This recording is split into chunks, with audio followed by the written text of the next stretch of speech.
Olha, muito bem, queridos, nós vamos à pregação da palavra, que está em Atos, capítulo 9, versículo 26, diz assim: Tendo chegado a Jerusalém, procurou juntar-se com os discípulos todos, porém temiam, não acreditando que ele fosse discípulo. Mas Barnabé, tomando-o consigo, levou aos apóstolos e contou-lhes como lhe vira o Senhor no caminho, que lhe falara e como em Damasco pregara ousadamente em nome do Senhor. Estava com eles em Jerusalém, entrando e saindo pregando ousadamente em nome do Senhor. Falava e discutia com os helenistas, mas eles procuravam tirar-lhe a vida. Todos, porém, chegando ao conhecimento dos irmãos, levaram-no até Cesareia e dali o enviaram para Tarso. A igreja, na verdade, tinha paz por toda a Judéia, Galiléia e Samaria, edificando-se com os que iam se achegando no temor do Senhor e no conforto do Espírito Santo, e crescia a igreja do Senhor em número. Amém? Palavra do Senhor para a sua vida nesta manhã.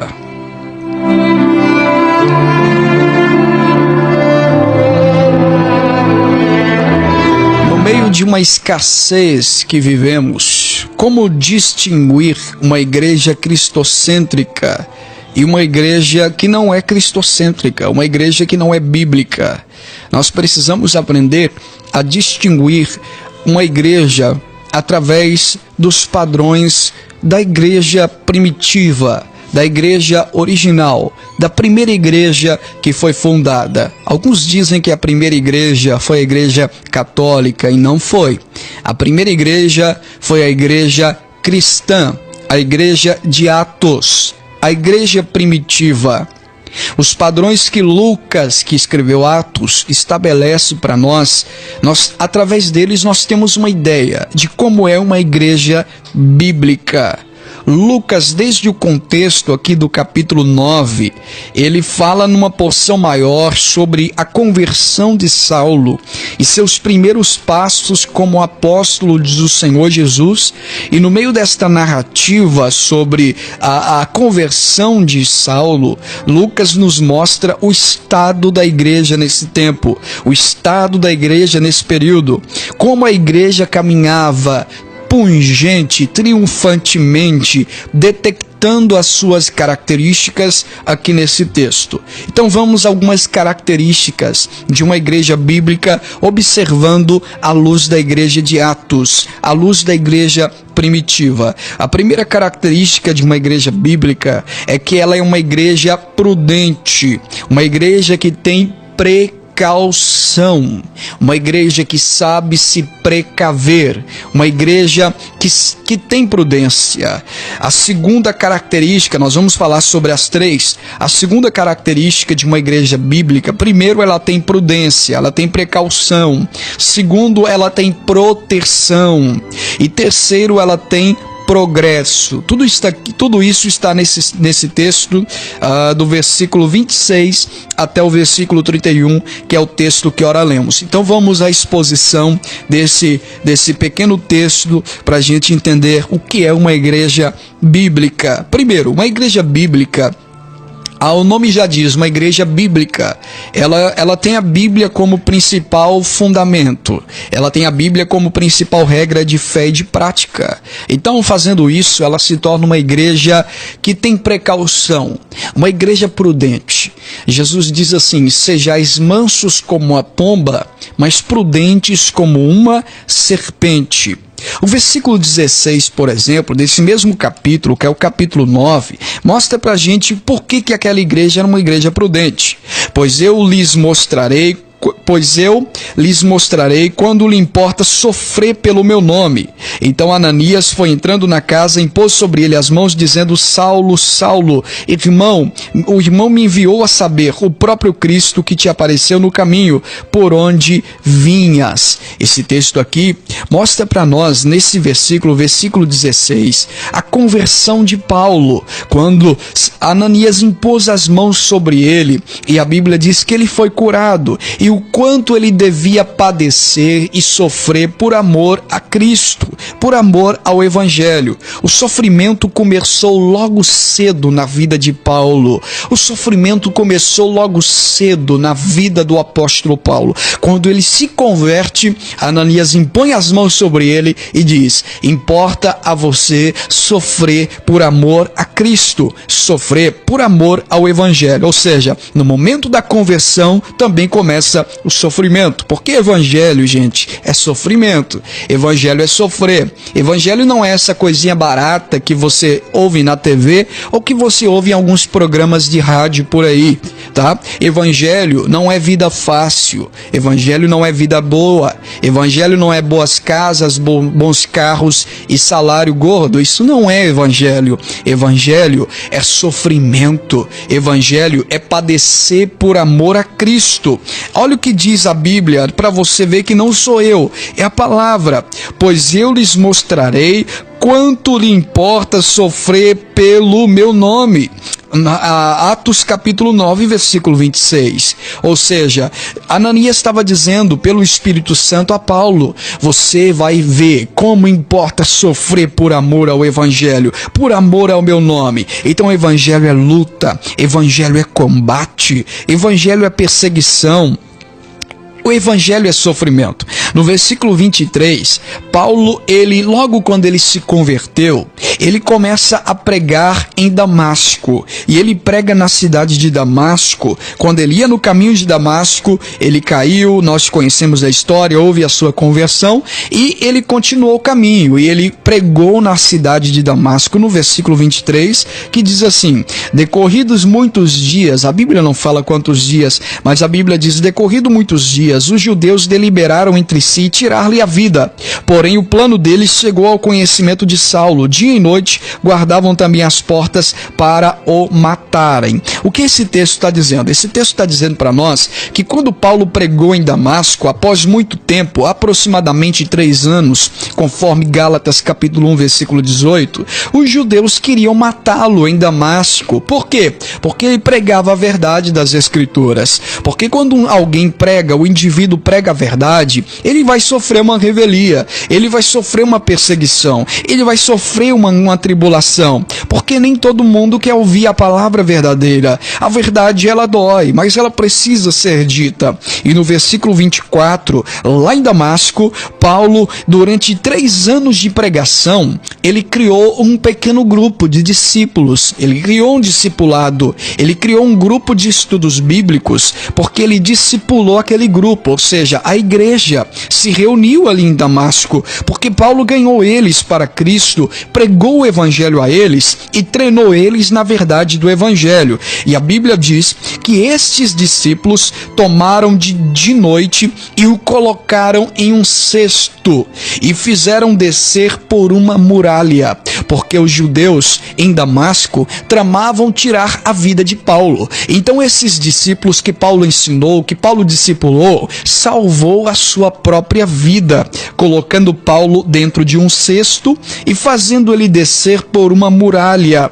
Havia uma grande perseguição e esses discípulos foram especiais na vida de Paulo para ele mesmo ser salvo da morte. Em 2 Coríntios capítulo 11, versículo 32 e 33, vai relatar absolutamente isso que aconteceu. Ele mesmo conta esse relato, dizendo que não era só os judeus em Damasco que tramavam tirar-lhe a vida por ele pregar o Evangelho, mas as autoridades sírias em Damasco, o governador de Damasco, as autoridades civis também queriam matá-lo, também queriam tirar a sua vida. Inimigos poderosíssimos lutando contra Paulo para tentar matá-lo, mas aquela igreja, aqueles discípulos, aqueles irmãos, eles eram tão precavidos, eles eram tão prudentes, que eles se reuniram e colocaram Paulo dentro de um cesto e fizeram passar, descendo pela muralha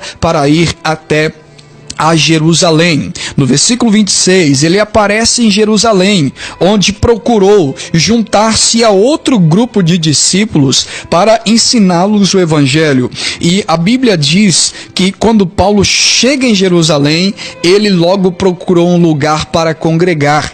Ele logo procurou um lugar para se reunir, porque um homem transformado sempre busca outros homens transformados. Não tem essa de você ser sozinho, ninguém é uma ilha.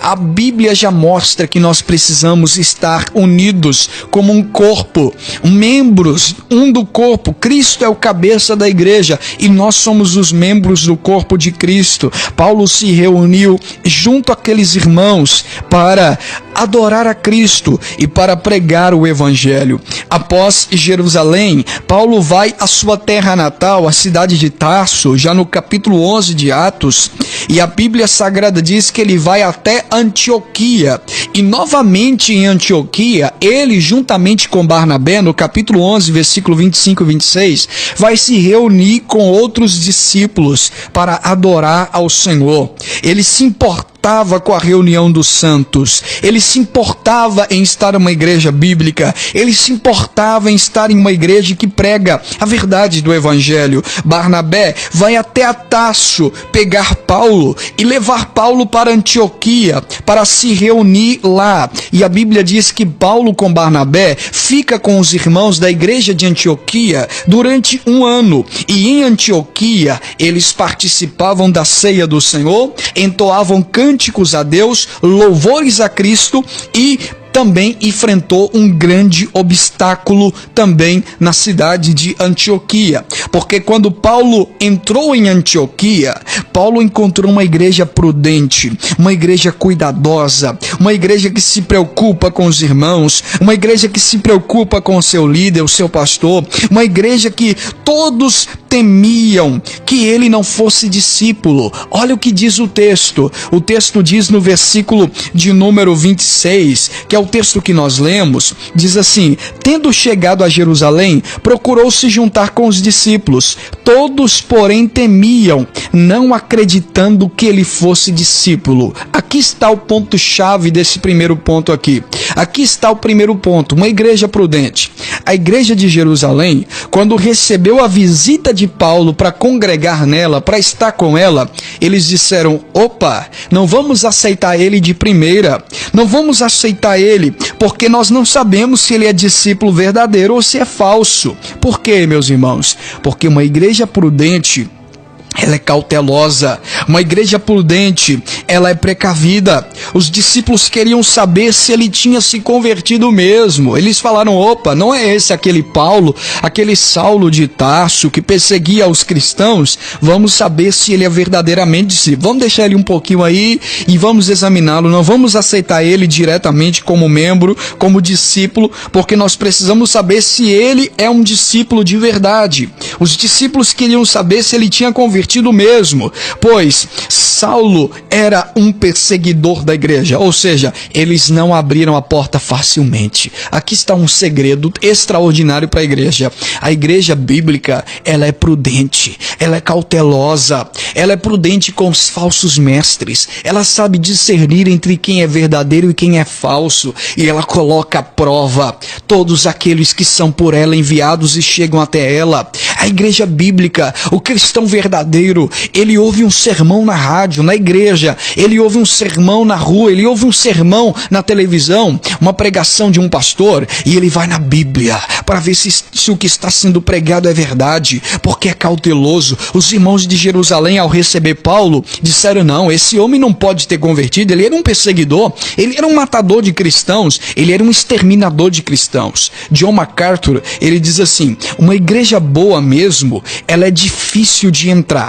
Uma igreja boa mesmo é difícil de entrar, mas é fácil de sair. Por quê? Porque a entrada dessa igreja é uma porta estreita, mas a saída dessa igreja é uma porta larga. Por quê? Porque a igreja bíblica é uma igreja prudente. Em 2 Coríntios capítulo 11, versículo 16, a Bíblia diz que Paulo vai dizer a Corinto que existia naquela igreja falsos mestres, falsos irmãos. A Bíblia diz em Gálatas capítulo 2, versículo 4, que na igreja aos Gálatas existia doutrinas legalistas dentro da igreja, e Paulo os alertou poderosamente. Em Apocalipse capítulo 2, versículo 20, a Bíblia fala-nos de falsos obreiros que toleram doutrina de Jezabel na igreja de Cristo. A igreja de Jerusalém era cautelosa e só aceitou Paulo quando entrou em cena Barnabé. Foi necessário Barnabé ir até os discípulos, aos apóstolos. Barnabé era um homem bom. A Bíblia diz que ele era um homem cheio do Espírito. Barnabé significa filho da consolação. Era um conselheiro. Era um homem cheio do Espírito Santo. Paulo levou com a... porque e leva até os mestres da igreja e começa a contar a história de Saulo, começa a contar como Paulo se converteu. Barnabé sabia algo sobre Paulo que os outros irmãos não sabiam, e ele pega Paulo e conta como foi a sua conversão. Versículo 27, mas Barnabé, tomando consigo, levou aos apóstolos e contou-lhe tudo o que acontecera no caminho e como lhe falara em Damasco, e pregara ousadamente em nome de Jesus. Estava com eles em Jerusalém, entrando e saindo, pregando ousadamente o nome do Senhor. Falava e discutia com os helenistas, mas eles procuravam tirar-lhe a vida. Barnabé começou a testemunhar a favor de Saulo diante dos apóstolos, e ele começa a falar no versículo 28, estava com eles em Jerusalém, entrando e saindo. Barnabé está falando de Paulo. Paulo estava em plena liberdade entre os irmãos, plena liberdade, porque era um verdadeiro discípulo. Barnabé diz, aceita-o como membro, aceita-o como discípulo, porque esse homem, Saulo de Tarso, ele é um convertido, ele é verdadeiramente um apóstolo do Senhor. Aqui está o primeiro ponto. A igreja bíblica é uma igreja prudente. Ela não come qualquer coisa, ela não aceita qualquer coisa de primeira, ela coloca à prova aqueles que são enviados a ela. Segundo, uma igreja prudente, mas também uma igreja protetora, uma igreja que tem proteção. Os antigos diziam que a igreja é como a arca de Noé, que quando você entra, você está seguro. Olha o versículo 29 e 30. Falava e discutia com os helenistas, mas eles procuravam tirar-lhe a vida. Meu Deus, Paulo enfrentou crise até em Jerusalém, porque quando os discípulos ouviam um testemunho de Barnabé a respeito de Saulo, os helenistas eram judeus de fala grega, de influência grega, se levantou e queriam matar Paulo, e odiavam Paulo, e queriam tirar-lhe a vida. Porém, a Bíblia Sagrada diz que todos aqueles irmãos, olha o versículo 30, tendo porém isto chegado ao conhecimento dos irmãos, levaram-no até Cesareia, e dali enviaram para Tarso. Paulo era um grande líder. Paulo não era um grande líder nessa época. Paulo era apenas um irmão da igreja de Jerusalém. A igreja soube que esses helenistas queriam matá-lo e levaram ele até Cesareia do Norte. E de lá enviaram até Tarso, sua cidade natal, onde ele vai ficar no anonimato por 10 anos. E não sabemos o que ele fez por 10 anos. Provavelmente fabricou tendas, como diz a Bíblia, durante esses 10 anos. Ou seja, a igreja de Jerusalém o protegeu do sofrimento, quando Barnabé disse que ele era um verdadeiro apóstolo. Aqui está o segundo ponto. Primeiro, prudência. Não aceitou ele de primeira. Segundo, proteção. Quando aceitou, protegeu esse membro, deu a vida por essa ovelha, deu a vida por esse membro. E Paulo, ele dá graças a Deus por isso mais na frente. Mas o terceiro e último ponto para a gente orar, porque o tempo é limitado. Terceiro, primeiro, uma igreja bíblica é uma igreja prudente, não aceita qualquer pessoa de primeira, não aceita qualquer pregação, qualquer ensino. Segundo, uma igreja prudente também uma igreja protetora, que protege como a arca de Noé. Segundo, é uma igreja que progride, porque o terceiro ponto é o progresso da igreja. E se você me ouvir, você deve estar pensando, que eu estou falando de progresso financeiro ou de progresso numérico, como os falsos mestres dizem na TV, mas não é isso. O progresso da igreja é totalmente ao contrário de finanças. Progresso da igreja se dá pelo zelo, pela palavra, pela oração e pela pregação expositiva. O progresso da igreja não é prosperidade, mas é a paz. Olha o versículo 31. A igreja, na verdade, tinha paz por toda a Judéia, Galiléia, Samaria, edificando-se e caminhando no temor do Senhor e no conforto do Espírito Santo. E assim ela crescia em número. Aqui fala do progresso espiritual da igreja, porque uma igreja bíblica, ela progride espiritualmente. Ela pode não progredir financeiramente, pode não progredir numericamente como o pastor quer que progride, mas ela progride espiritualmente. Os membros são firmados na fé, não são levados por qualquer roda de doutrina, são firmados na palavra, porque o pastor não dá sopa rala para o povo,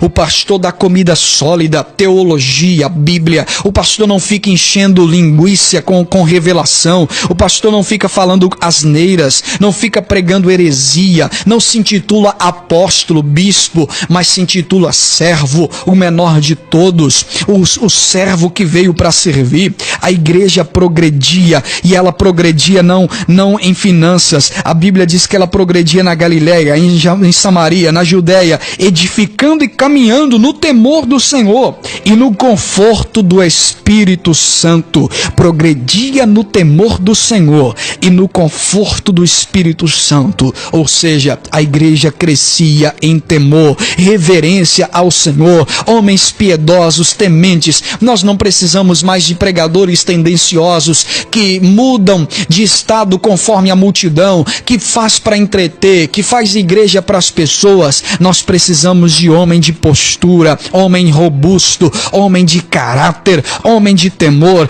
homem digno de dignidade, homem nobre, que não negocia o evangelho, que não negocia a fé, que não faz da fé um produto adulterado, que não mostra para o povo um evangelho raquítico, adulterado, misturado. Os negócios eram honestos daqueles homens, os lares e a comunhão, havia respeito, merecimento naquela igreja, de respeito, de piedade, de longanimidade, de reverência e de temor do Senhor. Esse é o progresso da igreja. O Espírito Santo os orientava e os confortava aqui nesse texto, e assim eles cresciam. Era difícil ser crente naquela época, porque ser crente naquela época não era como hoje. Eu vejo alguns desigrejados, descongregados dizendo: mas naquela época não tinha instituição. Era pior, sabe por quê? Não tinha instituição, igreja em templo, era em casas mesmo, mas era difícil, porque a igreja estava debaixo da perseguição, e mesmo assim se reunia. Isso é que eu chamo de não covardia, isso é que eu chamo de coragem da igreja. Não era fácil ser crente naquela época, mas a Bíblia diz que a igreja crescia na Judéia, crescia na Galiléia, crescia em Samaria, e não crescia com pregações emotivas, com reteté, com revelação, com pataquada. Crescia no temor do Senhor, na oração e na pregação do evangelho, da palavra de Deus. A igreja não crescia porque o pastor fazia teatro, porque o pastor trazia pregadores e dava 10 mil, 15 mil para eles trazerem e pregar o evangelho falso, adulterado. Não, a igreja crescia no conhecimento das Escrituras, porque esse é o progresso da igreja. Essa é a prudência da igreja bíblica, essa é a precaução da igreja bíblica, essa é a alegria de uma igreja que progride, uma igreja bíblica, uma igreja que cresce no temor e na reverência do Senhor. Receba esta palavra para a sua vida, em nome do Senhor.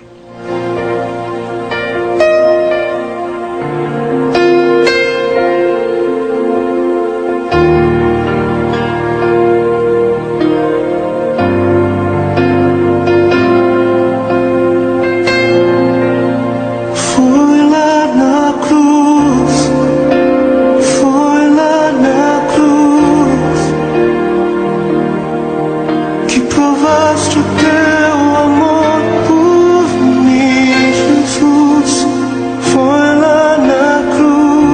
Olha, nós estamos chegando aos instantes finais da programação e eu quero deixar essa palavra diretamente ao seu coração. Procure uma igreja bíblica, tá bom? E se você quiser nos visitar, Avenida da Liberdade, 821, bairro Alterosa. Eu espero você amanhã para te abraçar. Não precisa levar oferta, dízimo, não precisa levar nada. Leve o seu coração, tá bom? Leve a sua esposa, seus filhos, sua família e será alimentado através do Evangelho.